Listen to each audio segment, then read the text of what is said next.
Start rolling right there. So there we go. 3, 2, and 1.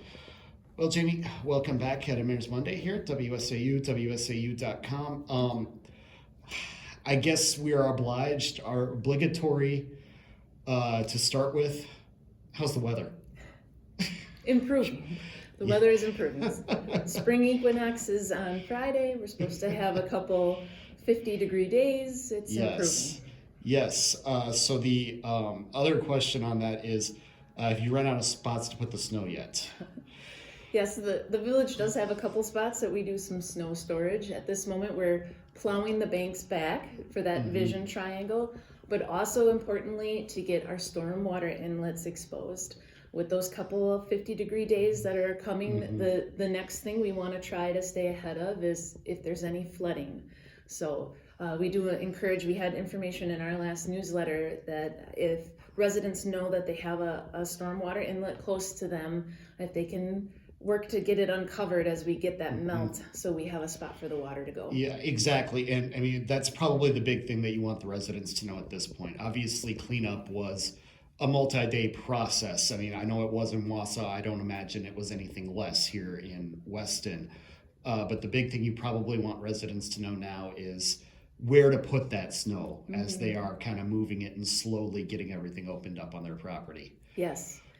Yeah, and also making it safe for garbage collection resumes, mail delivery resumes, making it safe for all of those people that are out on the street and having to get access to and from properties. So. And then as far as the sidewalk clearing ordinance, I know I asked leaders in Wausau about this. They're going to be a little lenient with that. I'm guessing that's what you're doing as well, because this was a lot of snow at once. Yes. So we did extend it through the weekend.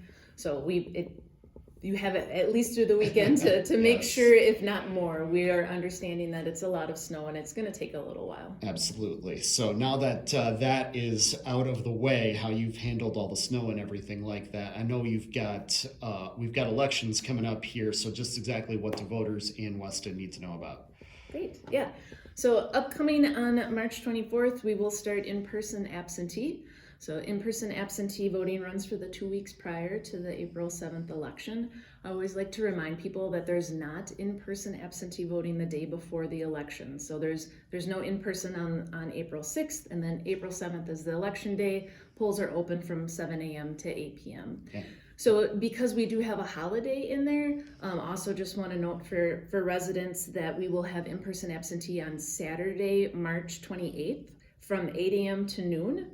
And we'll also be open on Friday, April 3rd, that's Good Friday, April 3rd from 8:30 to 5 p.m. for in-person absentee. And just exactly how has the in-person absentee option been for voters? Has that been popular in recent years? Yeah, I think for people that might have are traveling or have positions where they can't break away during the day, it's nice just to have that option, that additional option. You can also still request an absentee ballot up until April 2nd, but we have the in-person here, and if you want to stop in during the time frame, again on the ballot is the state Supreme Court Justice, the Circuit Court Judge, our trustees, school board, and then we have a referendum question on this April 7th ballot. Exactly, and I did get a chance to talk with the chief about that last week, a couple weeks ago actually, while I was on the morning show.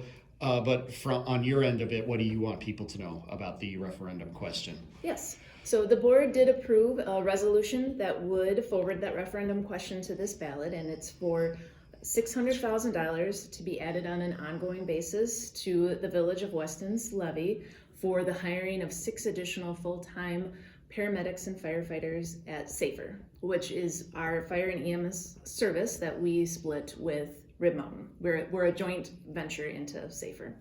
So we do have some informational sessions. We have had one. We have 3 more coming up if people want to learn more about the referendum. We also have a page on our website. It's available right off the homepage that talks about the referendum. It has a series of frequently asked questions that people can look through and see more about why we're asking for the referendum now, what it means if it's approved or not approved. But I think the other big thing I just want to share is the referendum is for new staff. We have found through conversations that while our population has increased 6% since 2014, our staffing has decreased 23% with SAFER. And we have tried some different items through the last couple of years to add additional staff. We applied for a SAFER federal grant, which is no affiliation. I know that's a little confusing, and we're not awarded. We also did try to do some paid on call staffing or additional part-time staffing, and that's just really difficult with the shortage in firefighters and paramedics. In order to get that part-time staffing, people that are interested in that, and then keep that part-time staffing trained and available for calls. So this is new staff. It's not a budget shortfall. It's not an overspending. This is because there isn't any way with our levy constraints that we could add on 6 staff at one point in time with those constraints. Add on those 6 staff, without making significant cuts somewhere else. Yes. In the budget, because obviously that's something that you've got to have in the back of your mind too, on the event that if this fails, here's what we're gonna do. Here's how we'll work the budget. Have you had those conversations yet here at Village Hall? So a big piece of that is, since these would be new staff, we would not be bringing on 6 new staff. But then we would try our best to work with SAFER on what could we do, because we have identified the need for the staffing, and we've also worked with Rib Mountain about what that potentially would mean. So, and they are in a different situation. They won't be going to referendum, but also agree that the addition of the staff is important to the district. So we'll see where that goes on election day. Again, the democratic process, majority is going to rule on it. So we'll see where that ends up going on election day. I know I'll be there at the office watching the results. Yeah. One other thing I just want to point out, with the information that is on our website, we do have a chart on what it potentially will cost a homeowner within the village. So it's based on 2025 assessed values, but just as an approximation, if you had a home valued at $250,000, if the referendum was approved, it'd be about $97 annually that it would cost a homeowner. So, but there is a breakdown, a larger chart that people could go and look at on our website. Absolutely. You've got bicycle pedestrian plans that you've been working on here in the village too, the fun stuff that you get to do, the fun outdoor stuff. What does that look like for the future? Yes, so we've done 2 open houses for our bike and pedestrian plan. We have 1 more upcoming. That will be the sharing of our draft plan. Right now, we do have a draft network plan for that bike and pedestrian plan, a map that shows where those connections are, or maybe intersections that we've identified that could use some additional work on our website. And we'd love to have residents' feedback on that draft plan, just to make sure that we're taking what we've heard and we're implementing it correctly into the planning process.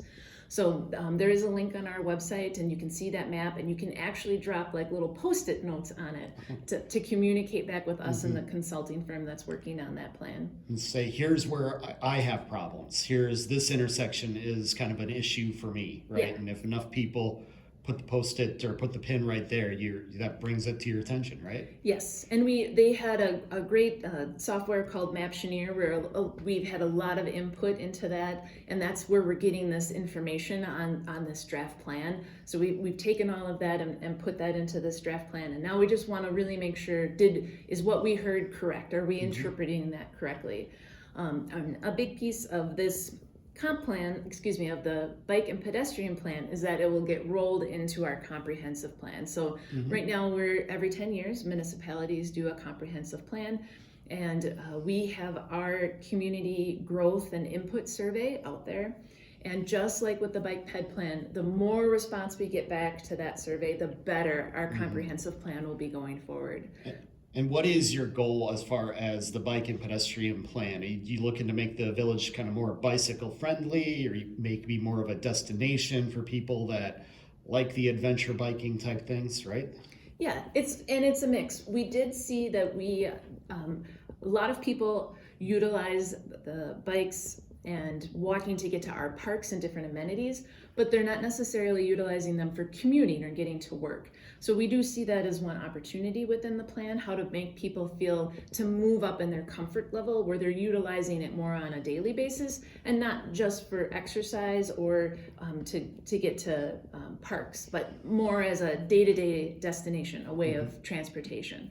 So that was identified in the plan through the survey and is something that you'll see within the draft network plan. In addition to even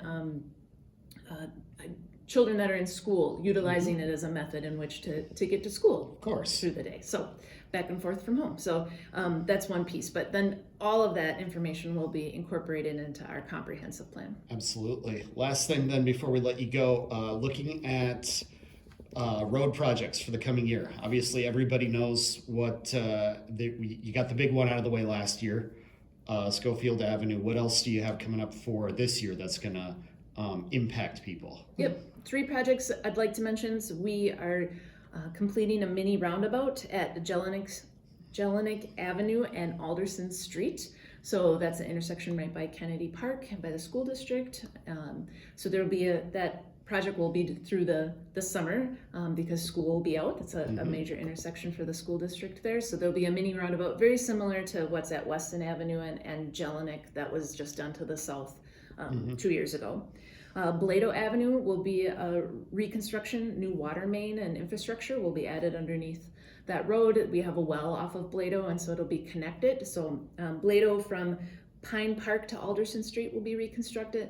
And then our other project is Concord Avenue and Bayberry. That road's actually not far from the municipal center here. That road has a lot of industrial traffic on it. It's in an industrial area and it'll be reconstructed and it will be made to better accommodate that heavy truck traffic that's there. So, and then we're continuing with utility projects. Our well number 3 will get iron and manganese removal and PFAS removal added this year. That's a continuation of utility projects that we started on last year. Yes, and the PFAS situation with the village still holding up good, still holding up, right? Yes. Yeah, our treatment at well number 4 was installed last year and that takes us to non-detect levels. So this is just that continuation in those projects. But yeah, another big year for construction. I know it seems right now with our snow, but it'll be here before we know it. Yeah, absolutely. It's going to take a while before we get rid of all this snow, but hey, we're going to have a great story to tell about it someday, right? Yes. One day we'll look back on this and laugh, as they always say. Well, we always appreciate the time. Jami, look forward to chatting again in the near future. Thank you.